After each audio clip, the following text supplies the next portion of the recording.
Bueno, seguimos con el programa. Ahora viene la doctora Penda Obat, Juli, intensivista, médica intensivista, que hizo la residencia aquí en Badajoz.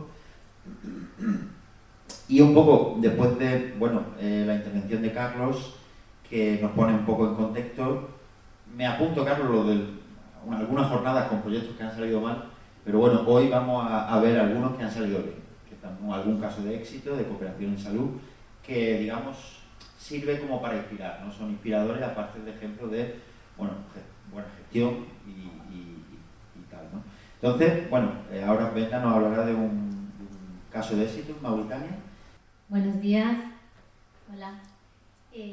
Bueno, pues la verdad que muchas gracias, Carlos Mediano. Me ha encantado tu exponencia, como siempre, y me viene súper bien para hilarlo con lo que yo quiero contaros, porque él viene a hablar de lo general, de la salud global, de la cooperación, y yo voy a ir a un caso en particular y la importancia de la cooperación, ¿no? Y también voy a aprovechar la oportunidad para plantar una semilla para el debate, ¿no? De quien quiera. Si la cooperación internacional es ayuda voluntaria o es política exterior o debería ser otra cosa, ¿no? Que es lo que Carlos estaba comentando, que no es ayuda, no es que yo te ayudo, ¿no? Es que coopero. Entonces, también con los años, el inicio de la cooperación viene de una necesidad de colaborar, de ayudar a países a que se desarrollen, ¿no? A darles competencias y a formarles, y con el tiempo va a ir evolucionando y la política cada vez pues, se va mezclando y a veces se pierde, ¿no? La línea entre cooperar y política exterior, intereses de unos países, ¿no? Porque la cooperación internacional se ejecuta hoy en día solo de los países ricos, del mal llamado primer mundo, hacia los países pobres en vías de desarrollo, mal llamados tercermundistas, ¿no? Entonces voy a hablar de esto y para que luego cada uno saque sus conclusiones, ¿vale? Después de mi ponencia.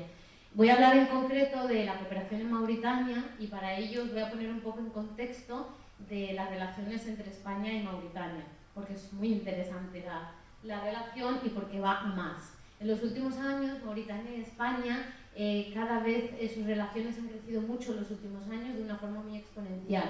¿Y por qué? Porque Mauritania está en un lugar estratégico que, aunque no hace frontera directa con España, sí que está enfrente de las Islas Canarias, comparte las aguas con España de uno de los bancos pesqueros más ricos del mundo. Además, es la puerta de entrada a la zona del Sahel, una zona inestable, pero con muchos recursos en África, ¿no?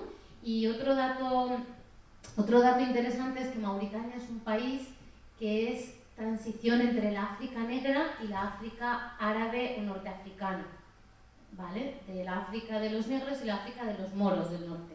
Y Mauritania es un país muy, muy concreto porque es una transición, conviven las dos Áfricas de una forma bastante peculiar y la hace muy rica culturalmente, ¿no?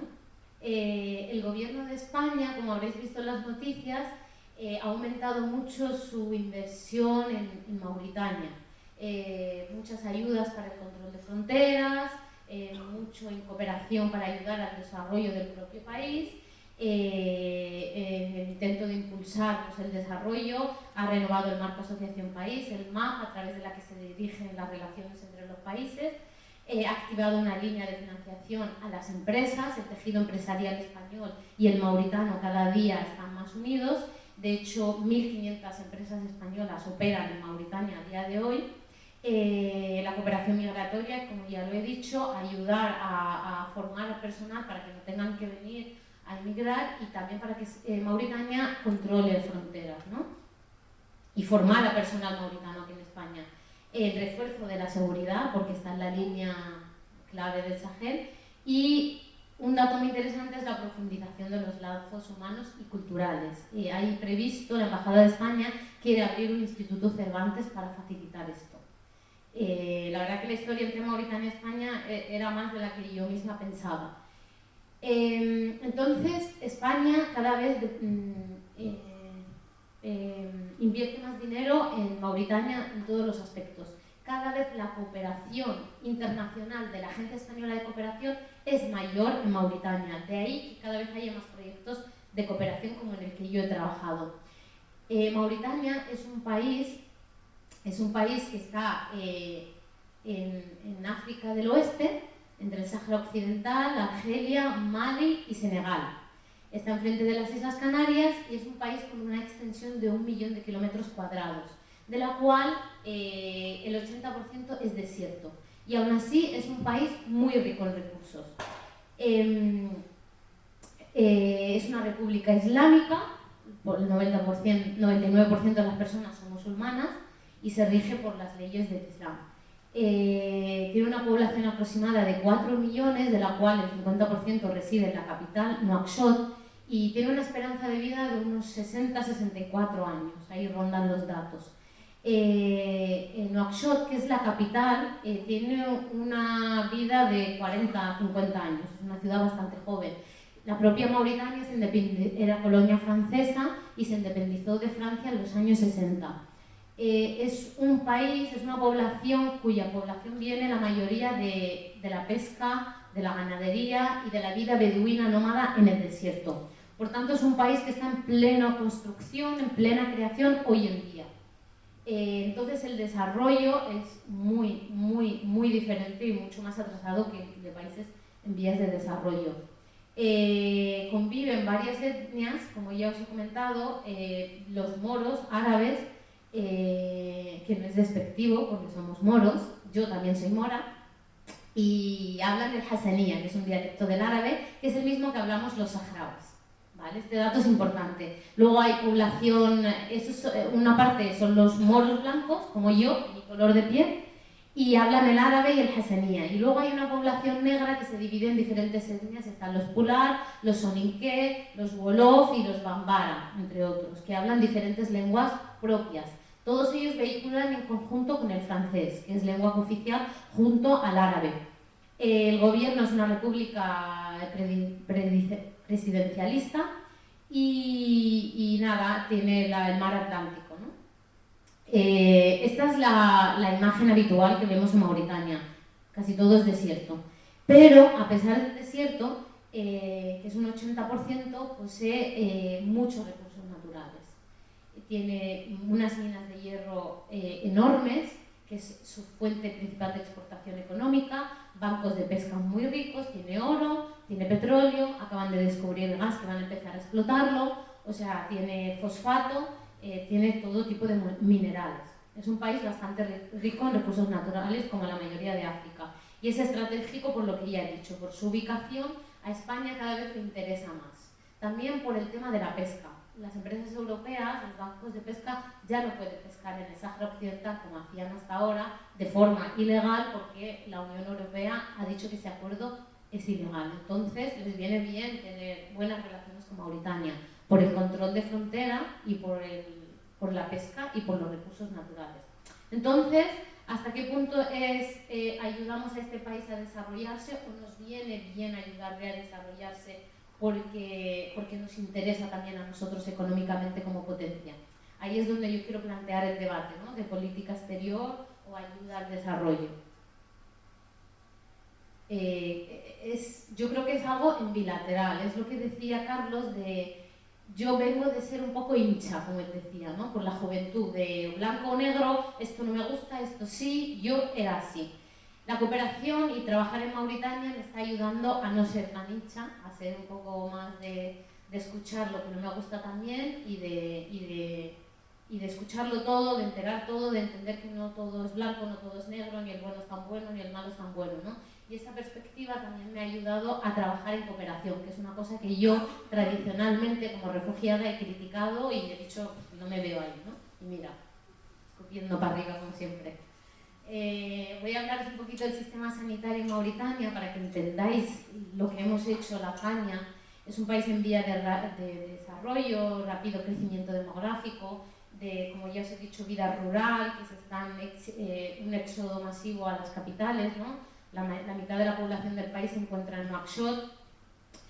Es un país con mucha mortalidad, con mucha morbilidad, todavía tiene enfermedades que están muy presentes, que en los países europeos están erradicadas, mucha malaria, mucho dengue, muchas enfermedades infecciosas que se contagian fácilmente Y además de las enfermedades infecciosas, que ya no son tan problemáticas aquí, se le junta con las enfermedades del siglo XXI, que aquí sí que son un problema, ¿no?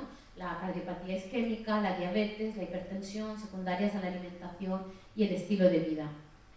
A todo esto le vamos a sumar la pobreza, la escasez de recursos y sistema sanitario incompetente o casi incapaz de afrontar todas estas problemáticas, ¿no? Como resultado de esto, una de las mayores causas de mortalidad en Mauritania es la materno-infantil. Es una de las tasas más altas de mortalidad del mundo, la materno-infantil. En hemorragias periparto, de la madre, del bebé, desnutrición, que es un gran problema también en Mauritania.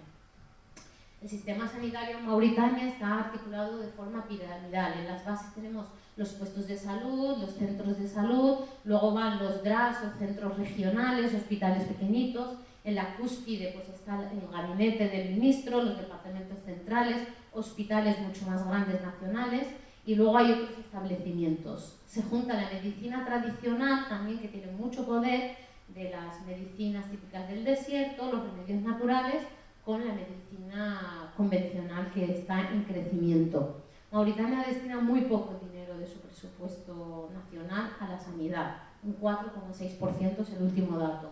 Debería ser un 15%. O sea que todavía le queda un gran camino. Además, todavía no tienen una estrategia definida para el desarrollo del sistema sanitario y para los objetivos en salud pública y global. Esta es Mauritania, de lo que os acabo de hablar, y ahora mi relación con Mauritania y por qué yo he terminado trabajando en este proyecto y en Mauritania, con la que yo pensaba que no iba a volver en mi vida. Yo he ido una vez a Mauritania y dije no vuelvo a este país, en 2015. No vuelvo. Fui, me hice documentos y dije no me gusta nada, no quiero volver aquí nunca más. Por desgracia, volví a escupir para arriba y en 2017 tuve que volver, por desgracia, porque nosotros los saharauis, mi abuelo vivía en el desierto, en el desierto abierto, era beduino. Entonces mi hermano pequeño de 13 años estaba de vacaciones con mi abuelo, pasando unas vacaciones. Y en una de estas, en una ciudad mauritana, tiene un accidente de coche, lo trasladan al centro de salud en una zona que está a 800 kilómetros de la capital, Nouakchott, en medio del desierto, donde están las minas de hierro, en Zuerat. Mi hermano de 13 años tiene un accidente en un coche, uno que se salta un ceda, él iba detrás del piloto, y 5 personas en el coche, mi hermano es el que peor está. Lo llevan a un centro de salud. Un paciente de 13 años con un politraumatismo grave, craneal, torácico, de todo, fatal. Y lo único que tenían para administrarle en el centro de salud era un suerito y paracetamol, un oftalmólogo que estaba de guardia. Para que hablaros también del nivel de competencias profesionales que hay en Mauritania. Empezamos a intentar movilizar recursos por todos los medios para poder trasladarle a un hospital con especialistas, porque allí no lo había 800 kilómetros a la redonda. Entonces movilizamos para contratar una ambulancia privada, el avión de la Minuso para que lo recoja y lo lleve a la frontera. Cuando ya la ambulancia está llegando, después de 4 o 5 horas, fallece mi hermano. Muere mi hermano. Y yo puedo hablar de esto hoy en día. Hace poco no hubiera podido hablar, ya sabéis, algunos que me conocéis. Entonces eso es un punto de inflexión en mi vida, un drama, pero bueno, sigo formándome en la residencia aquí en Badajoz, soy médica intensivista, estoy haciendo la residencia. Yo he estudiado medicina con un objetivo claro. Desde que tengo 7, 8 años de memoria, yo quería hacer medicina para volver a los campamentos donde yo he nacido, ejercer la medicina y devolver lo que yo he aprendido a mi gente. Y si no, a África. Mi obsesión era volver a África y transmitir lo que yo he aprendido y que se beneficie mi gente. Lo tenía claro. Siempre he estudiado, he trabajado, yo iba a hacer medicina y volver a África. Lo que yo no pensaba que me iba a pasar tan pronto, que iba a poder volver tan pronto. Entonces, bueno, estoy trabajando aquí en Extremadura y ya he terminado la residencia, me voy a Plasencia y un duelo que yo no he hecho de mi hermano. No lo había hecho porque yo me puse a hacer guardias como loca, a trabajar, lo dejé a un lado, no me lo podía permitir pensar en eso y aparco. Ya cuando termino lo empiezo a trabajar, pero es muy doloroso. Entonces, estando trabajando, ahí yo ya empiezo a proyectar cómo voy a volver a África para trabajar. Empiezo a preguntarle a una compañera que conozco, a una mujer que conozco que trabaja en cooperación, que lleva casi 20 años, que trabaja en Mauritania, y le digo, mira, oriéntame para estudiar, qué puedo ir haciendo con vistas a meterme en el mundo de la cooperación, para volver. Entonces ella no me hace mucho caso, está muy ocupada, y ya cuando le digo, mira, que yo soy médica, soy intensivista, soy saharaui, hablo francés, hablo un poco de jasanía, ¿qué? Y ya ahí empieza a hacerme caso y me dice, mira, ha salido justo una oferta para un proyecto de cooperación y es que eres el perfil, es para ti, no sé qué. Digo, no, espérate, que yo acabo de salir de la residencia, apenas sé nada, tengo mucho que aprender. Sí, bueno, tú postulas, luego tal, ¿no? Esa es Amparo Extremeña también. Total, que en Amparo me envía de una manera que yo acabo diciendo, venga, me voy, tenía toda mi vida aquí, me presenté, me cogieron y me voy. El proyecto se trata de la creación de un servicio de emergencias extrahospitalarias en Mauritania, creación de cero. Y yo tenía que, lo que me dijeron en teoría, que mi puesto consistía en apoyar a los sanitarios para crear ese servicio desde el punto de vista médico. Como médica intensivista que había trabajado en urgencias, pues en el tema médico, en las formaciones, los medicamentos, la gestión de los pacientes. Y yo, bueno, se me queda grande, pero yo voy a aprender, venga, para adelante. Y nada, pues cuando llego allí, me presentan el equipo, el proyecto está totalmente, o sea, se está redactando todavía la hoja de ruta, se está llegando a acuerdos con el ministerio y el equipo inicial con el que contamos somos aquí mi amiga Amparo, que es la extremeña que me lió, que trabajaba en la ECID, llevaba salud de la Agencia Española de Cooperación en Mauritania, que es la que había redactado el proyecto y la financiación. Aquí tenemos a los 4 médicos mauritanos que habían sido seleccionados por el Ministerio mauritano para crear el servicio.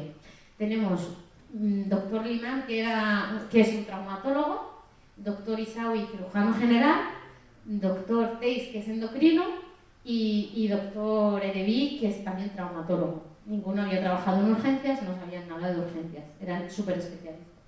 4 hombres de más de 40 años. Y aquí tenemos el equipo del SAMUR de Madrid, que era el apoyo externo técnico que vendrían de vez en cuando y que habían ayudado a crear la hoja de ruta. Y en medio yo, ahí estoy yo entre los del SAMUR de Madrid, que tienen que decirme cómo se monta un SAMUR, cómo se crea, porque ellos lo habían creado 30 años antes en Madrid, y los médicos mauritanos con los que yo tenía que trabajar todos los días para crear este servicio. Total, que se hace la hoja de ruta, el proyecto, tiramos para adelante con la primera fase, que es esta de aquí. Sí, no he pasado. Lo he señalado. Aquí, la primera fase está explicada aquí y luego ya la segunda. Son 12 meses, de mayo del 22, que es cuando yo llego, hasta mayo del 23. Es un proyecto del Ministerio de Mauritania, de Salud, en el cual ellos tenían, hacía 4 años, la inquietud de crear este servicio, pero no eran capaces por tema técnico, no sabían cómo hacerlo, le piden ayuda a España a través de la Agencia Española de Cooperación. La Agencia Española de Cooperación formula este proyecto con 150.000 euros de financiación y pone al servicio de los mauritanos un equipo técnico, el SAMUR de Madrid, de la Sociedad Española de Medicina y Urgencias. En estos 150.000, que no es nada para un proyecto de este calibre, solo va la parte de formar al personal, mi salario y misiones de formación. Ya está, no da para nada en 1 año y medio que era el proyecto. El resto, todo del dinero, lo tiene que poner el Ministerio de Sanidad mauritano. España se mete en el proyecto, como solo tiene que apoyar a la parte técnica, es decir, decirles cómo hacerlo, ayudarles en la parte teórica de cómo se hace, no comprar material ni nada de eso. Empezamos a trabajar y cuando yo empiezo a trabajar con este equipo mauritano, nadie sabe qué es un servicio de emergencias extrahospitalarias, nadie sabe lo que es un SAMU, no sabe lo que es un 112, no habían hablado de esto, no habían oído hablar de esto, ni el equipo con el que teníamos que crearlo, ni en el Ministerio de Sanidad, ni en los hospitales. Cuando empezamos a crear el servicio, a hablar de ello, los médicos de los hospitales se nos echaron encima porque no les gustaba esto, como que, ¿qué es? Vais a venir a montar aquí. En el Ministerio no sabían ni lo que era, por tanto no nos interesa. Y luego los cooperantes, los extranjeros, expatriados, yo cada vez que contaba que iba a trabajar, me decían, uff, pues de aquí a que salga ya verás lo que es trabajar con los mauritanos, aquí todo va muy lento, se dilata mucho, tú ten mucha paciencia, si no sale. Yo, claro, súper motivada, venía a darlo todo y solo hacía que escuchar esto de tantos quemados con sus proyectos, están todos los proyectos estancados, bueno, yo vale, ya veremos. Pues nada, empezamos a trabajar, el equipo inicial, muchas reuniones, muchas discusiones y vamos muy lentos intentando arrancar porque es que el equipo nacional no sabe lo que es un SAMU, no lo ha entendido. ¿Cómo vamos a crear un SAMU si la gente local, que es la que lo tiene que crear, la que lo tiene que trabajar y la que lo tiene que mantener, no ha entendido qué es esto? Entonces ya nos dimos cuenta que lo primero que había que hacer era hacerles entender o mostrarles qué es lo que se pretende crear, ¿no? Qué es lo que queremos transmitirles para que ellos lo creen. Entonces empezamos a hacer las misiones, los mauritanos vienen a España, bueno, esto es cuando se inició oficialmente el trabajo, que vino la reina Leticia a la visita oficial, empezamos a trabajar. Entonces ya nos dimos cuenta que no se podía avanzar. Los 4 compañeros aquí, los médicos que veis aquí, los trajimos a España, al SAMUR de Madrid. Hicimos una inmersión, una semana intensiva en la que hacían guardias con los equipos de Madrid del SAMUR, vieron todas las instalaciones, formaciones intensivas en oratoria, en reanimación, en medicamentos, todo, viendo el material, formación, todo, una semana intensísima, estaban reventados de 6 de la mañana a 10 de la noche a tope. Entonces, cuando ellos cuando lo vieron funcionar, cuando vieron las infraestructuras, cuando veían salvar a los pacientes, empezaron a entender. Y cuando volvimos a Mauritania, aquello arrancó. Ya era mucho más fácil trabajar. También a mí me costó mucho hacerme con ellos, no me llevaba bien con ellos al inicio, porque claro, tú que vienes de fuera, mujer, joven, vas a venir a nuestro país a decirnos cómo haces. Mira, no. Aquí las cosas se hacen de otra manera, al estilo mauritano. Y claro, yo tuve que hacer, pues, vale, venga, vamos a ver cómo lo hacemos.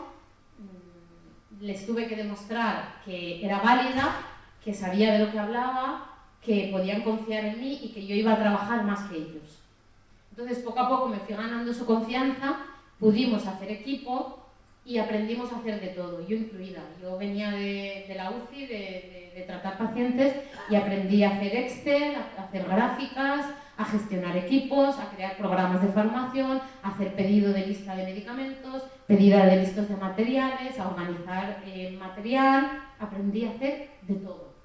Y ellos también aprendieron a hacer reanimación, aprendieron medicamentos, aprendieron a hacer un programa de formación, aprendieron a ser líderes, porque ahora uno de ellos es el director del SAMU, han evolucionado maravillosamente y pudimos empezar a avanzar muchas reuniones en el ministerio con el secretario, que era el que nos aprobaba. Nos encontramos el choque de que no nos soltaban dinero del ministerio para hacer las compras. Se creó la hoja de ruta, que fue dinámica, cambiándose. Repartimos el trabajo en diferentes fases, ha ido creciendo esta hoja de ruta, ha ido aumentando. La primera fase de montaje del servicio, contratar a los recursos humanos, comprar los materiales médicos, formar a todo el personal, hacer los protocolos sobre los que van a trabajar la gente en las ambulancias, crear los procedimientos de trabajo. Todo. Lo hicimos todo de cero. En Mauritania las competencias profesionales son mucho más bajas que aquí y falta mucho personal cualificado, formado. Las enfermeras tienen unas competencias más bajas que las de aquí, los médicos también. Falta personal. Entonces tuvimos que empezar a formar a toda la gente y todo eran problemas, todo eran dificultades, hubo que reclutar al personal, el ministerio no nos daba personal porque claro, si no hay, ¿qué te vamos a dar? Entonces hubo que hacer mucha insistencia para contratar gente. A la gente que contratamos venían de hospitales, de hacer guardias, de cobrar un extra, gente que vive con lo justo en país pobre. Nosotros le dijimos, no, mira, que vas a dejar de hacer guardias, te hemos contratado en el SAMU, pero no vas a hacer guardias ni te vamos a pagar hasta que el SAMU empiece. ¿Y cuándo va a empezar? No lo sabemos, cuando esté listo. Había una presión política porque empezara ya. Y claro, mi puesto era apoyo técnico internacional. Y yo tenía que dar el visto bueno para que las cosas avanzaran. Es decir, no podemos usar esta ambulancia hasta que no esté equipada. La farmacia no está tal hasta que tenga esto. El personal no puede subirse a las ambulancias hasta que estén formadas, hasta que sepan esto. Y yo tenía que ir verificando todas esas cosas. Entonces era un poco responsabilidad mía y del equipo el decir, abrimos el SAMU, la gente empieza a trabajar y ¿qué va a pasar? Mi mayor miedo era que pusiéramos a gente en las ambulancias a circular, a que se murieran las personas en las ambulancias. Ese era mi mayor miedo. Entonces me pasé el primer año conteniendo la inauguración política. No se puede inaugurar, no estamos preparados técnicamente. Ese fue mi primer año, trabajando para que avanzar. A eso nos dedicamos el primer año de una forma muy intensiva, mucha presión. Entonces tuvimos que formar a esta gente que dejó de trabajar durante un tiempo, cobraban su sueldo base, que eran 150 euros, pero dejaban de ingresar sus guardias, enfermeros, auxiliares, médicos, conductores de ambulancias. Entonces era muy difícil mantener a esa gente motivada para que no se fueran, para que creyeran en un proyecto fantasma en el que nadie creía, que no sabíamos cuándo iba a empezar y que no sabían cuándo iban a empezar a cobrar más dinero. Entonces yo a esa gente la teníamos que formar y hacerles creer que sí, que el servicio va a existir, que va a funcionar y que va a ser bueno para todos. Gente que, como los jefes a los que habíamos traído a España, no eran capaces de visualizar un SAMU ni un servicio de emergencias. Era como, no terminaban de entender la idea. Entonces, bueno, empezamos a formar todos los días de cero. Enseñarles a hacer una RCP, a coger vías, a los medicamentos, para qué se usan, el material de reanimación, la de inmovilización para los traumas. Hicimos de todo, enseñamos, de todo. Les trajimos a España el SAMU, se formaron con enfermeros del SAMU, con médicos del SAMU, hicieron guardias de 17 horas en las ambulancias en Madrid y fue, la verdad, que muy bonito. Creamos a un equipo de formación propio del SAMU, un equipo de mauritanos, de médicos, enfermeros, conductores, a los que formamos en Madrid para que formen al resto allí, para que cuando no estemos nosotros esto pueda funcionar. Yo con el equipo mauritano lo que mantuve todo mi tiempo allí era, mire, yo he dejado mi vida en España, vengo para crear este proyecto, para ayudaros y me tengo que volver. O sea que necesito que seáis lo más autónomo posible, lo antes posible. Que esto funcione, que funcione lo antes posible y que no necesitéis a nadie, ni a mí, ni a la EFID, ni a los de Madrid. No, Berna, tú te vas, a medida que pasaba el tiempo, te vas a quedar aquí con nosotros, que no, que yo estoy deseando volver a mi casa. Y yo tenía prisas porque eso funcionara y funcionara bien. Lo que ellos no sabían es que yo tenía una motivación personal muy fuerte. Yo nunca se lo conté a ellos. Luego, las dificultades diarias a la hora de realizar todas esas tareas para crear este servicio, ¿no? Los niveles de competencia que he dicho, la falta de profesionalidad, las dinámicas de trabajo, el ritmo de vida. Allí hace calor, hay mucha arena, mucho sol, te cuesta moverte, quieres estar tumbado todo el día, como en verano aquí a 40 grados a las 3 de la tarde, todos los días a todas horas. Entonces movilizar a la gente era muy difícil y tienes que luchar con eso, la barrera lingüística, las costumbres culturales, los hábitos, los antecedentes previos de que no existía un servicio así, de que la gente no supiera. Eso todos los días, era agotador. Yo los 6 primeros meses solo te decía, me voy, ¿qué hago aquí? Con lo bien que estaba yo en la UCI, ¿qué hago aquí? ¿Dónde me he metido? ¿Por qué? 6 meses llorando. Pues nada, a problema, pues soluciones, constancia, convicción, testarudez, muchos días de formación, de hacer un poco de couch personal, del personal cuando se desmotivaba, es que esto no empieza, venga, cuando se inaugura, que sí, que ya veréis luego cuando estáis trabajando, cuando estáis salvando vidas, qué bonito, vais a poder hacer vuestro trabajo, vais a cambiar la sanidad de Mauritania. Yo flipadísima en la vida. También es verdad que yo lo veía, lo único que me ha mantenido así es que yo veía el SAMU, yo lo veía creado, lo veía, no sé cómo, pero lo veía. Entonces era como un empecinamiento. Conocer a la gente, tratarles de cerca, ponerte con ellos, que sepan que estás ahí para colaborar, no para decirles cómo tienen que hacer las cosas, cómo llevar su país, que no te vean como una externa, como alguien más o mejor. No, soy una más, vengo a trabajar y lo que no voy a permitir es que yo trabaje por 3 y vosotros 1. No, tenéis que trabajar más que yo, porque es vuestro país, porque es vuestra población y los más interesados en que esto salga y se haga sois vosotros. Porque sois vosotros los que os vais a beneficiar y vuestras familias. Yo luego me voy a España y tengo un sistema sanitario que funciona de lujo.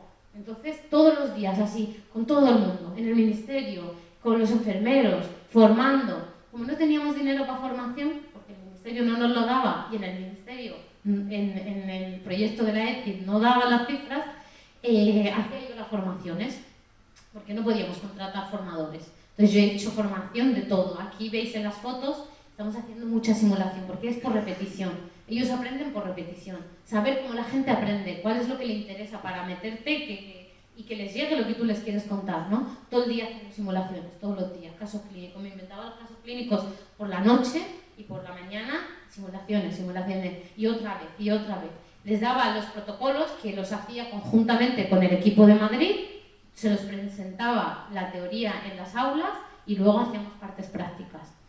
Hemos hecho formaciones en Ramadán, porque la gente en Mauritania, para hacer formaciones, talleres, tienes que pagar a la gente, un per diem que se llama. Es decir, para que vengan, su transporte lo paguen, les tienes que dar un desayuno y un dinero, porque ellos dejan de ir al trabajo, dejan de cobrar. Si quieres que se formen, como no teníamos dinero, pues hacíamos las formaciones en Ramadán, que no hay que hacer pausa de café, no se come durante el día. Entonces, ingenio, así todo el día enreando. Y claro, imagínate el enfado de la gente, con sueño, que se había levantado a las 5 a comer, sin comer, y tú dándonos la turra, no sabemos cuánto esto va a empezar. Bueno, que no sabéis, claro. Es que...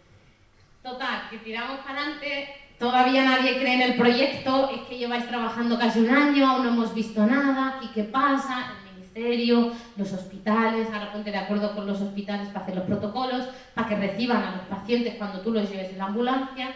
En Mauritania la gente se muere en sus casas por una gastroenteritis, porque no tienen coche o no tienen dinero para ir al hospital o para pagar las medicaciones. Entonces, que se cree un servicio de ambulancias gratuito, universal para todo el mundo, iba a cambiar esto. Entonces valía la pena hacer el esfuerzo. Pero claro, lo tenían que recoger en los hospitales, convencer a los médicos de que esto es bueno para ellos, porque les descarga las urgencias. Si nosotros los podemos tratar y si es algo leve, llevarlo al centro de salud en vez del hospital, descargo urgencias, vendiéndoselo a todo el mundo, vaya. Total, que trabajamos un año, todo el 2022, 2023, adquirimos 6 ambulancias de UCI, teníamos que revisar todas las cosas técnicas, ver que han traído las ambulancias que hemos pedido. No, son malísimas, pero teníamos que empezar, vamos a trabajar con lo que tenemos. Y 30 básicas, que son coches 4x4 con lo básico, allá para hacer reanimación y estabilización, reclutar al personal, contratarlo, formar a ese personal, médicos que trabajaban en las urgencias, enseñarles la regulación médica, porque como faltan médicos, no podemos poner médicos en todas las ambulancias. Los médicos se quedan en el centro de llamadas a gestionar las urgencias. Y en las ambulancias hay enfermeros especializados y enfermeros generales. Enseñarle a esos médicos la regulación médica, ¿no? Cómo gestionar, crear la infraestructura, una sede, las 5 bases en la capital que creamos. Se construyeron en un año. Equípalas con camas, con armarios, con taquillas para el personal. Coordinar con todos los agentes del sistema sanitario nacional, con los bomberos, con la policía, para cuando haya una cosa con múltiples víctimas, ¿no? Crear el estado jurídico de un SAMU, las normas legales sobre las que van a trabajar estas ambulancias en la calle, ¿no?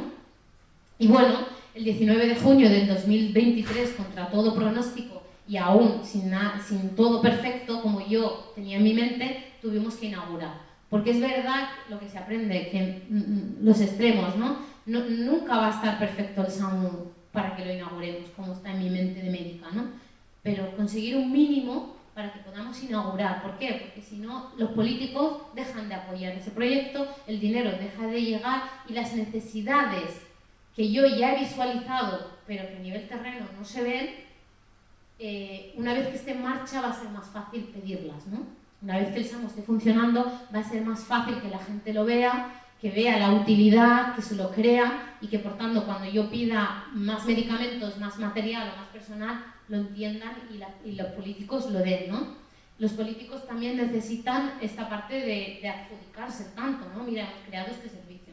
Entonces había que inauguramos, no perfecto, pero oye, bastante óptimo. La gente sabía hacer una RCP, sabían poner una vía. Mi aspiración era que los equipos sanitarios que salían en las ambulancias fueran capaces de inmovilizar a los pacientes, hacerle una reanimación si hace falta, ponerle una vía y sus medicamentos y llevarla a un centro sanitario según sus necesidades. Ese era el mínimo al que aspirábamos. Y oye, lo conseguimos. Yo tenía más miedo que vergüenza, pero lo conseguimos. Empezamos con 64 personas trabajando en total, de los cuatro más yo que empezamos. Conseguimos coordinarnos y bueno, empezamos a trabajar el verano de 2023. Estos son los datos tras la salida a las calles de las ambulancias y sorpresa, el SAMU funciona. Al principio no hicimos publicidad porque no queríamos que hubiera un boom y que los equipos no dieran abasto, porque solo teníamos 5 bases, 5 equipos, con poco personal. Muchísimas llamadas, como veis, con teleconsultas que se resolvían sin tener que atender a los pacientes. Y bueno, el SAMU empezó a funcionar. Nadie creía en ello. La gente pensaba que cuando llamaran al teléfono, que es el 101, se creó aposta para esto, no iba a venir nadie, no iba a funcionar, bueno, sí, esto... Pero sí, oye, mira, esta es la evolución de las llamadas. En las 73 primeras semanas de trabajo, primer año y meses trabajando, va aumentando las llamadas a medida que la gente sabe que existe servicio, lo van usando, el boca a boca va, y lo mejor de este servicio es que es gratuito y universal para todo el mundo. Y estos son los datos de los casos que se atienden. Sorpresa que no solo la gente no se moría, ¿no?, excepto casos puntuales, ¿no?, que nadie puede controlar, sino que llegaban a los hospitales mejor de lo que el hospital los atiende incluso, ¿no? Aquí vamos a ver la diferencia de un país en vías de desarrollo con un país desarrollado, las patologías, la edad de los pacientes. Aquí en España los pacientes son la mayoría, ¿no?, más mayores, de 60 para arriba, con mucha comorbilidad, cardiopatías isquémicas, infartos, ictus, ¿no?, también hay neumonías, infecciones. Aquí no, aquí problemas que había antes, hace 40 años en España, como el politrauma de un accidente de coche, que hoy en día cada vez es menos frecuente aquí, es la mayoría, y los pacientes más frecuentes son entre 15 y 40 años. Lo más frecuente de patologías atendidas, traumatológico y ginecológico. ¿Por qué? Porque hay una alta tasa de mortalidad materno-infantil, como os comenté, mucha desnutrición, mucha anemia, mucha hemorragia y problemas de embarazo y de parto, porque son embarazos que muchas veces no están seguidos, no hay un seguimiento como aquí. Eso es lo más frecuente.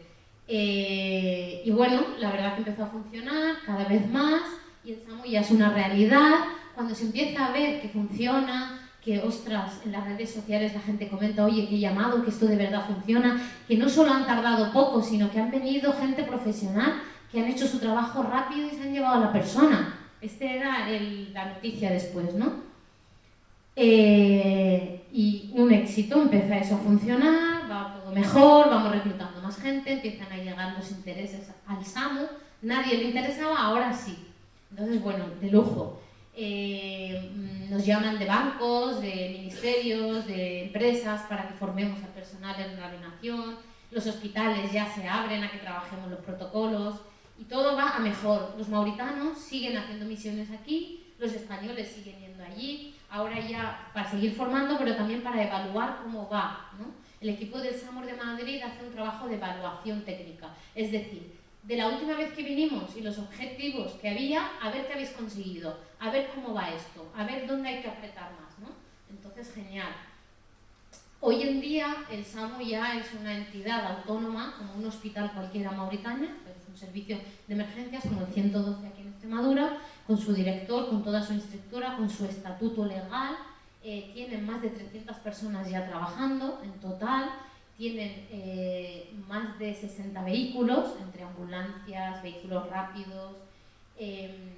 Tienen una sede que ha agrandado su ocupación, tienen su farmacia, han aumentado las bases de las iniciales que empezamos. Este es el parking, la parte anterior del parking de las ambulancias de la sede del SAMU. Hoy en día, ¿qué más hacen? Además de atender pacientes en las calles, en las casas, en cualquier sitio, pues han hecho las primeras jornadas científicas, porque el equipo del SAMU de Mauritania, los 4 médicos aquellos, que ya no son, bueno, siguen habiendo cuatro directivos, con más puestos intermedios, con más jefes, se han adueñado del proyecto, lo han hecho suyo, es suyo, es su servicio, y se han venido arriba, están motivadísimos y ya no solo quieren crear lo que funcione, no, ahora quieren que sea mejor, que haya más gente, que ahora compremos helicópteros para ir a las zonas que no llega nadie, vamos a extendernos a las otras ciudades, vamos a hacer relaciones con otros países, con otros servicios de emergencias. Ellos han tomado ya el control. España apoya, y gracias a lo bien que ha salido este proyecto, es que España ha dicho, vale, no sabíamos si iba a salir o bien o mal, como ha salido tan bien, vamos a redactar una segunda fase de este proyecto y a poner más dinero, 960.000 euros, para ayudar a comprar material de formación, para hacer más formaciones, para comprar medicamentos, uniformes, todo lo que necesitéis que nosotros podamos apoyar, ¿no? Y ahí nace la segunda fase que empezó el año pasado en septiembre y que termina este verano. Y que la están ejecutando ahora. De hecho, el día 17 vienen los mauritanos, otro equipo, a formarse en Madrid, a hacer guardias, y los españoles han estado en septiembre y creo que van en marzo también, un equipo de enfermeras, de médicos, a revisar cómo va aquello.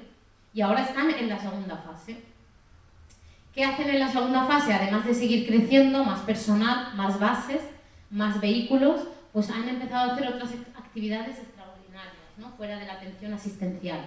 Ahora han hecho las primeras jornadas científicas de medicina de urgencia por primera vez en el país, que fueron en septiembre, que han sido un éxito. Han invitado a diferentes especialistas, a los otros hospitales, hacen cobertura de eventos deportivos, eventos culturales. Cualquier evento público que hay ahora en Nuakchot, en la capital, hay una ambulancia del SAMU, por si pasa algo. Yo qué sé, la conferencia de los comerciantes internacionales, una ambulancia del SAMU, un torneo de fútbol, ambulancia del SAMU, un concierto, ambulancia del SAMU, que es otra forma de financiarse ellos también. Los eventos privados se pagan aparte, porque esto funciona con dinero público. Luego, también han hecho formación. Hay un equipo, el equipo de formación de los que os he hablado antes, van por todo el país formando a personal local, a personal sanitario, en reanimación, en primeros auxilios, en aislamiento de la vía aérea, en urgencias básicas, en lugares donde no hay medios suficientes o son pobres los medios que hay. Entonces, y son los propios equipos, mira, estos son todos mauritanos, ahí los que llevan el chaleco son los equipos de formación, van por los pueblitos, por las zonas rurales formando, hacen jornadas de formación en las ciudades también, para que venga la gente. Y bueno, es un éxito y tienen cada vez más objetivos. Han hecho vínculo con servicios de Francia, de Túnez, de Rumanía, para hacer intercambios, para que su personal vaya a formarse durante X tiempo en Túnez o en Francia. Y están, bueno, pues avariciosos, ¿no? Tienen mucha perspectiva de futuro, la formación va más. Y bueno, han inaugurado 3 bases más después de esas 5 primeras de las que os he hablado. Y claro, durante mi tiempo en Mauritania, yo he ido sanando poco a poco mi duelo con mi hermano, porque el problema de acceso a la sanidad que vivió mi hermano, quizás ahora hay personas en Nuakchot que no van a tener este problema, que van a tener acceso a la salud porque cuando haya un accidente va a ir una ambulancia del SAMU. Y yo he colaborado en hacer este trabajo estando allí en terreno día a día, he estado 2 años trabajando con ellos y ver todo tu esfuerzo materializado en un servicio que funciona mejor de lo que yo me hubiese imaginado y todo el mundo, y ver que sigue funcionando cuando tú te vas, porque yo ya me he venido, que no solo sigue funcionando, sino que sigue creciendo, sigue mejorando día a día, y además es un proyecto con el que los políticos españoles y mauritanos se congratulan, presumen del SAMU en Mauritania, la embajada de España, porque esto es producto España también, porque el sistema sanitario español, o sea, profesionales sanitarios españoles han colaborado en que esto se cree y hemos trasladado los conocimientos de aquí a allí y ellos se lo han hecho suyos, ¿no? Y la verdad que ahora es un motivo de presumir del sistema sanitario. De hecho, en Mauritania, a diferencia de otros países en vías de desarrollo, donde tú no tienes acceso a la salud en general si eres pobre, pero si tienes dinero puedes ir a un hospital privado pagando, en casi todos los países. Marruecos, tú eres pobre y a lo mejor no vas, pero si tienes pasta te vas a la clínica privada. En Mauritania da igual que tengas dinero que no, porque no hay hospitales pero hay cosas que no las hay. Hay especialistas que no hay medios que faltan y da igual que tengas dinero o no. Al final la gente que tiene dinero en Mauritania, cuando tiene un problema grave de salud que no se puede resolver allí, coge un avión y se va a Marruecos, se va a Senegal o se va a Las Palmas o a Túnez. Entonces, para que entendáis lo retrasado que va el sistema sanitario en Mauritania, lo básico que es, ¿no?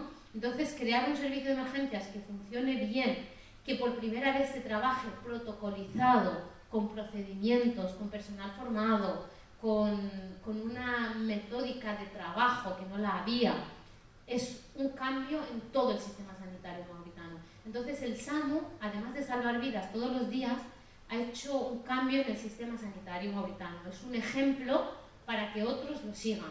Va a ayudar a que mejore todo el sistema sanitario mauritano, porque funciona tan bien, porque es tan metódico en un país que es muy del día a día, de vivir el día a día, porque vienen del nomadismo, es un éxito. Entonces, seguramente saldrá una tercera fase de apoyo de la cooperación internacional, de la Agencia Española de Cooperación, seguirá hacia adelante y la idea es extenderlo por todo el litoral primero a las demás ciudades, como habéis visto aquí en la hoja de ruta.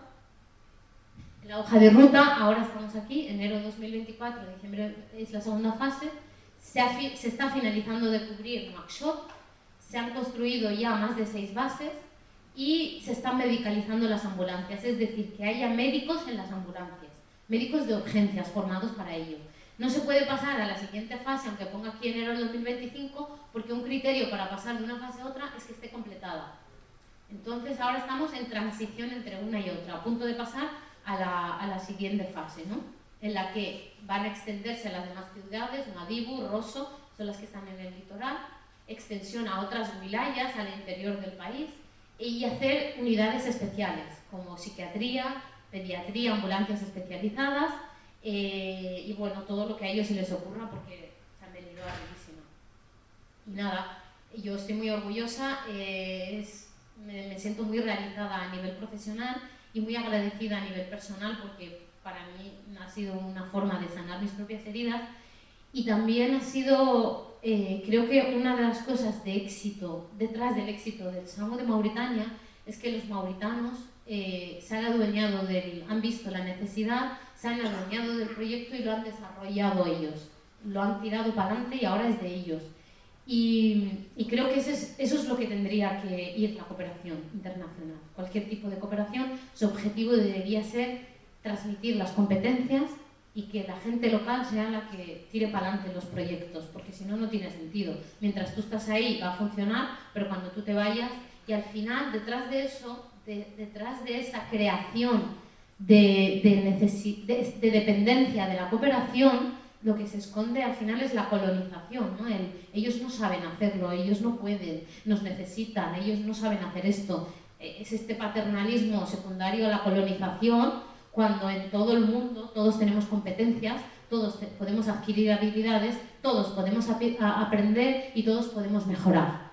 Pero si tú crees que al ir a ayudar a un país en vías de desarrollo, donde son pobres, donde es que no saben, es que tal, cuando empiezas a trabajar con ellos lo ejerces en línea vertical de yo que sé mucho y que soy de mejor sitio, vengo, lo digo brutalmente para que se entienda, ¿no? Vengo a enseñarles, ¿no? A civilizar un poco, pues no te van a aceptar. Y Mauritania es un país muy ejemplo, porque son muy suyos.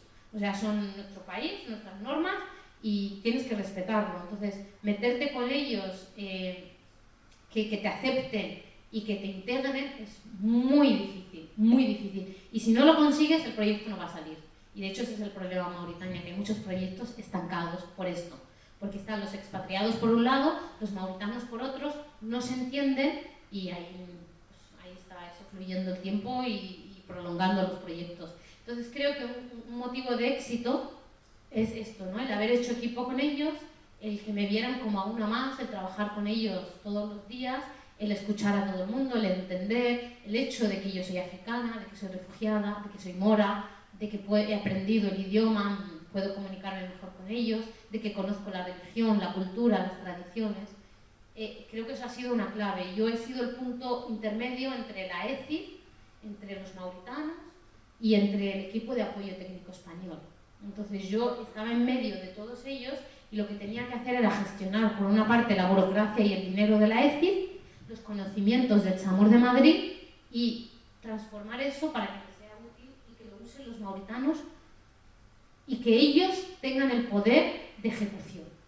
Entonces, para mí lo más difícil en mi vida y en este proyecto ha sido aprender a trabajar con los mauritanos. Me he llevado mucho sudor, lágrimas y peleas con ellos. Ahora pues los adoro, de no querer escucharme o no, a lo mejor no verme necesaria, pues yo me hice parte del equipo, todo se habla en equipo, han aprendido dinámicas de trabajo, reuniones todos los días, chequeamos las tareas de cada uno, por dónde vamos, qué objetivos tenemos, beca que hemos conseguido, que no, y ahora ellos lo hacen solos. Yo no estoy allí, no hay nadie externo allí y funciona. Entonces es un caso de éxito. ¿Por qué? Por esto que digo, ¿no? Porque hay que ceder los conocimientos y dejar que la gente adquiera las competencias. Es un caso de éxito y de ahí esta foto es de un simulacro, el primer simulacro que hicimos, que también hacen simulacros en las ciudades para que la gente vea en qué consiste el SAMU y cómo funciona. Y nada, la verdad que ahora en febrero iré a ver a los mauritanos que vienen, a colaborar en lo que pueda, pero vamos, que no hago mucho, les veo y nada, un éxito de proyecto de cooperación, una satisfacción profesional y personal y nada, un último mensaje antes de terminar es que quien esté interesado en hacer cooperación internacional tiene que entender primeramente dónde va, el contexto del país. No se puede entender una sociedad sin entender de dónde viene ese pueblo, sin entender sus tradiciones, su cultura, su religión y cómo tú puedes hacer para meterte ahí sin creerte mejor y sin... Cada uno, no hay mejor ni peor, es que cada uno es como es, las tradiciones, las culturas y nada, hay que entenderlo, intentar dar nuestro grano de arena en medida de lo que podamos y dejar hacer, porque todo el mundo tiene capacidad, todos somos potenciales cracks y solo hay que confiar en la gente y en sus capacidades. Gracias.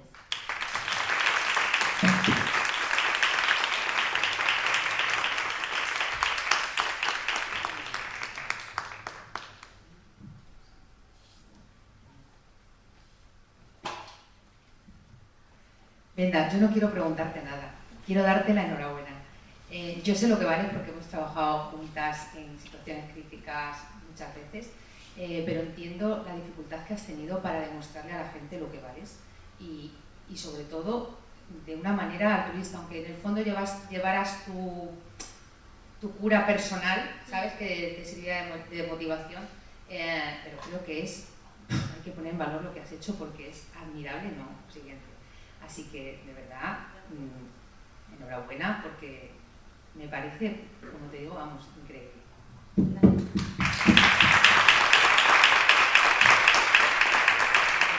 Yo he ido con una oferta de trabajo, con mi contrato y con mi sueldo. No lo he hecho altruistamente. He cobrado por mi trabajo porque lo valgo, porque llevaba más de 15 años formándome, he aprendido idiomas, mi experiencia de vida me ha ayudado y lo he cobrado y lo he trabajado a gusto. Tenía mucha motivación personal con este proyecto, por supuesto, pero... Si tú estás en un proyecto 3 años, puede que sea como 3 meses aquí, o puede ser como 10. O sea, va a depender mucho, ¿no? Nosotros tuvimos un proyecto que tuvimos que pasar de ser hospital en la selva hasta el centro de salud.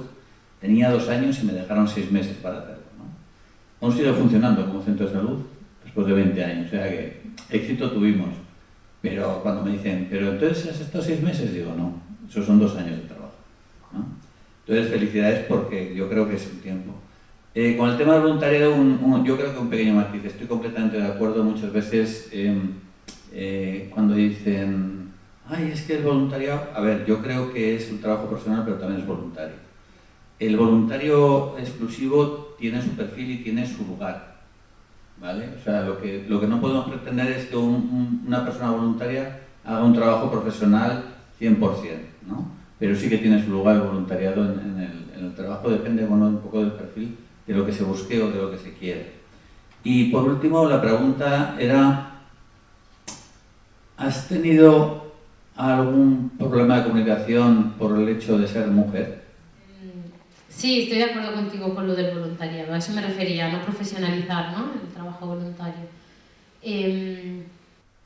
Problemas para comunicación, sí, de hecho yo soy saharaui, me he criado aquí en España, pero soy saharaui, o sea, soy mora.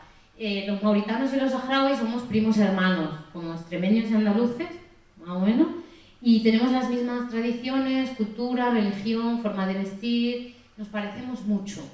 Entonces, uno de mis problemas de ir a Mauritania era el trabajar y que me vieran como la médica profesional que viene a hacer un apoyo técnico externo, como extranjera, ¿no? Entonces ahí jugué un poco la baza a mi favor de vengo de España, soy española. Todo el mundo sabía que no era española, pero yo soy española y entonces para que solo me tratéis como profesional y para que nuestra relación solo sea profesional y por tanto me creáis, ¿no?, y me gane vuestro valor profesional, vamos a hablar en francés. También es verdad que yo el hassanía no sabía mucho, fui mejorando al francés. También es verdad que yo el hassanía no sabía mucho, fui mejorando a lo largo que... Entonces yo al principio no me podía comunicar en hassanía, entendía cosas, pero no fui mejorando mi hassanía. Pero entonces yo me mantuve en la fachada de soy española, vengo de trabajar en España, de formarme en España y vamos a hablar en francés, la parte profesional. Y creo que eso me disminuyó muchos problemas a la hora de comunicarme con el equipo. Aún y con eso, yo era una mujer joven, ellos eran hombres de 40, de 50 años, en una sociedad profundamente patriarcal, donde las mujeres todavía, la gran mayoría, ocupan un puesto en casa, la familia, los cuidados, y yo no solo salgo de todo eso, sino que además tengo que coordinaros para que ejecutemos este proyecto. Entonces, sí, 6 meses de ansiedad y de decir, ¿yo qué hago aquí? ¿Qué hago? Pero bueno, mi experiencia de vida, de dónde vengo, ser refugiada, conocer el contexto, entenderlo, ¿no? Para mí era mucho más fácil que para otra persona. Y también ser mujer en el ámbito médico, también hay mucho machismo en la vida médica. El formarme en Badajoz, que es una residencia durísima de UCI, pues te pone aquí una coraza que dices, venga, herramientas tengo para todo. Entonces eso me ayudó mucho y al final el resultado es que me los gané. Confiaron en mí, me vieron capaz, tuve que demostrarlo, tuve que hacer el triple que lo que hubiera hecho un hombre para que vieran, pues sí, a lo mejor esta sabe lo que dice. Pues sí. Pero bueno, ha valido la pena, no debería ser así.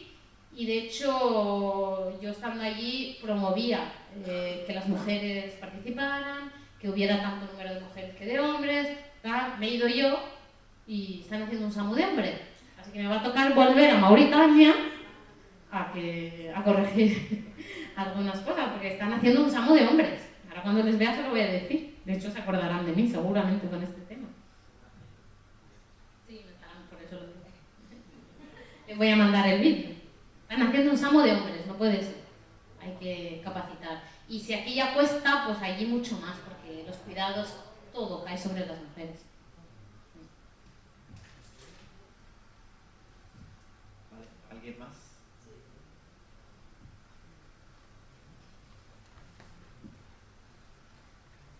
Gracias. Primero, felicitarte, enhorabuena. Me parece admirable el trabajo que has hecho. Y decirte también que me he emocionado porque yo estuve en Mauritania, en el desierto, en Chinguetti, en un hospital, la Fraternidad. Estuve un mes como voluntaria, trabajando de sol a sol. He sufrido lo que tú has comentado de las mujeres, a nosotras nos trataban bien porque éramos blanquitas extranjeras, pero al resto de mujeres, bueno, pues que te voy a contar, ya lo has explicado tú aquí, ¿no? Eran los cuidados y las últimas en todo, las mujeres y los niños, ¿no? Cosa que a ti, cuando vas desde aquí, te cuesta mucho. A mí me removió mucho eso. Igual que me removió que trabajábamos mucho de sol a sol, pero luego a las personas a las que les dábamos nuestros cuidados, ellas tenían que pagar el servicio que nosotros hacíamos gratis. Y a mí solo una pregunta, que yo me la hago siempre porque yo continúo yendo de enfermera, trabajo a nivel asistencial voluntaria. A mí me preocupa siempre mucho qué pasa cuando nos venimos nosotros, los blancos, ¿no? Te lo digo con los términos por supuesto, con mucho cariño, que como ellos no se refieren a nosotros, y luego qué pasa cuando ya no hay dinero. Si eso se mantiene o no se mantiene, es lo que a mí siempre me preocupa, si esos gobiernos luego asumirán o no asumirán eso que ahora valoran como un gran servicio, que sucede cuando ya no tienen ese dinero detrás que los mantiene. Y ya está, muchas gracias y de nuevo te felicito y me ha parecido muy admirable, muy complicado lo que has hecho además en ese país que bueno, tuve la suerte también como tú de conocer. Gracias. ¿No? Sí, lo que pretendemos es que el lugar donde hacemos cooperación sean dependientes de esa cooperación y por tanto saquemos un proyecto, otro proyecto, otro proyecto, otra financiación y esa atadura, pues obviamente en cuanto tú te vayas eso se cae. Pero si el objetivo, que es el que debería ser a mi entender de la cooperación, es que la gente avance, que se desarrolle en los lugares, no debería caerse nada cuando se vaya la persona que está colaborando de forma excepcional, ¿no? Ese debería ser el objetivo para mí, así entiendo yo la cooperación y por eso he podido trabajar en la cooperación. Y de hecho un poco gracias también a Medicus Mundi Sur, porque yo hice un curso hace unos años, antes de ir a Mauritania, de Medicus Mundi Sur, y yo hasta ese momento estaba como yo cooperación no, porque yo vengo de ser refugiada y en los campamentos de refugiados saharaui es súper palpable que la cooperación estanca a las poblaciones en la mayoría de sitios, genera población dependiente de la ayuda externa y sin esa ayuda externa la gente no hace nada y no se avanza. Lleváis 40 años haciendo cooperación aquí y ¿qué ha cambiado? Los cooperantes que vienen y van, porque al final la gente sigue necesitando de ti. Entonces yo venía con una idea muy reacia de la cooperación internacional y yo quería trabajar pero no en este ámbito. Entonces a mí Medicus Mundi Sur, la perspectiva que tiene me ayudó mucho en esto. Escuchar a África, escuchar a... ¿cómo se llama? La enfermera del pelo rojo. No, África es la Gine. No me sale su nombre. Matrona, creo que es Matrona. No me sale su nombre. Una maravillosa. Y también escuché a Carlos y me dieron el discurso que tienen ellos, la idea, la filosofía de cooperación es la que yo creo. Y me parece maravillosa porque es transmitir las competencias, formar al personal y que no nos necesiten o lo menos posible, ¿no? La filosofía de Medicus Mundi Sur me parece digna de... Y eso es lo que me permitió trabajar. Casilda, un beso desde aquí a Casilda, que vamos, la adoro. Vale, ¿alguien más? Enhorabuena, estoy súper orgullosa de ti, me emociono y todo. Y nada, que estoy súper orgullosa de dónde has llegado y dónde vas a llegar, seguramente. Y sé que no es fácil de ponerte en tu sitio en un lugar así, de venir sin el velo y eso para nosotras las saharauis o las mujeres que todavía por nuestra familia eso es complicado y tú lo has logrado y estás haciendo que eso se vea más normal. Y mi pregunta es si ves ese proyecto o algo parecido viable en nuestro país, el Sáhara, que es los campamentos de refugiados saharauis que creo que lo necesitan mucho. En los campamentos yo no soy partidaria de crear cosas, soy partidaria de que usar lo que hay para que funcione y para el día a día, ¿no? Porque es un campamento de refugiados. Y cuanto tú más construyas, más creas, más tal, más nos estancamos como pueblo en el exilio. La idea es volver, ¿no? Pero sí que se pueden hacer muchas cosas, muchos proyectos. Yo tengo 1500 ideas, estoy deseando ejecutarlas. Una de ellas la voy a empezar ya, que es una consulta a distancia, no para tratar pacientes, sino para orientar a la gente en los campamentos, porque mi teléfono es una consulta médica 24/7. Entonces una idea que tengo, que la voy a lanzar ahora, es una consulta, una teleconsulta de orientación médica, es decir, saharauis que viven en los campamentos o aquí en España, que van al médico por lo que sea, tienen un proceso médico, les dicen cosas, un tratamiento, unas pruebas, ahora vete a una clínica en Argel, ahora vete a no sé dónde, y no saben interpretar ni lo que tienen, ni la enfermedad, ni el medicamento, ni qué hacer. Entonces mi objetivo es ofrecer ese servicio gratuitamente. Te asesoro, te explico lo que tienes en términos coloquiales que tú puedas entender, no en médicos, te explico la evidencia científica que dice sobre tu proceso médico actualizado y te ayudo un poco a que tú tomes la decisión que creas que sea mejor con la información que yo te pueda dar por mi perfil profesional y mis conocimientos, y porque yo puedo coger todo el conocimiento médico sobre ese tema, entenderlo y traducírselo a un lenguaje coloquial a nuestros paisanos en nuestro idioma o en castellano, sea aquí en España o allí, pero como eso se me ocurren mil cosas. Y para Mauritania, pues el siguiente plan, yo voy a volver a Mauritania, no sé cuándo, pero voy a volver. Pues me encantaría, por ejemplo, que pudiéramos hacer lo que hemos hecho con el SAMU, pero en las unidades de reanimación y cuidados intensivos. Que podamos hacer un diagnóstico de cómo están y vamos a ayudar a ponerlas a punto para que sean realmente unas unidades de reanimación y de críticos que salven a personas, porque yo las he visto y son muy mejorables. Y ese sería un proyecto futuro que me encantaría trabajar, y para eso tengo que enredar a gente para que lo haga. Amparo, la loca de la ETID, ya la tengo, ya está, bueno, es idea de las dos, y eso pues lo podemos hacer. Otra idea que quiero también promover en Extremadura es crear lo que ya existe en otras comunidades autónomas, comisiones quirúrgicas que vayan a los campamentos 1 o 2 veces al año, que estén una semana o 2 operando a tope para quitar la gente que no tiene medios para operarse en otro lugar. Entonces, hacer un equipo médico aquí en Extremadura de médicos, enfermeras y anestesistas que vayan una semana, estén operando a full y se vuelvan 1 vez o 2 al año. Creo que es bastante viable y bueno,